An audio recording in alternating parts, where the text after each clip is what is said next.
hindi ko na kayo nadala sa pagluto namin. So, busy kami kanina kasi wala ng oras. Yung pagluto namin ng crab. Yan, naluto na natin ng crab. Yung chicken, yung bihon, at yung gulay, yung ano ito?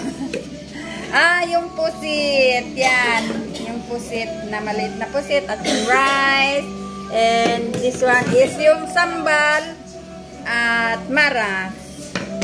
So, yan. So, ready for the visitors. So, ayan. So, sorry guys. Hindi na namin kayo nadala sa aking pagluluto ng aking pusit, chicken, bihon, gulay. Itong sambal guys, my sister ang nagluto niyan. So, yan. Niluto niya yan. And then, yan ang crab natin. So, nandito na sila. Yan. So, yung iba wala pa dito. So, magpatuloy tayo guys ng ating pagluluto sa kusina. So, ayan.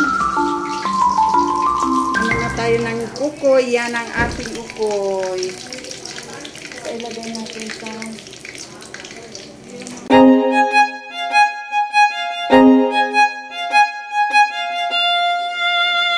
Hello, mga kadalalag.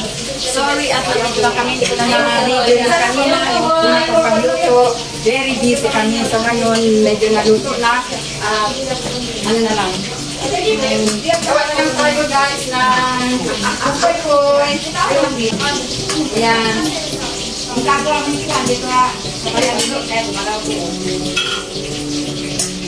So ayan ang ukoy natin. At yun, nagagawa ng sauce.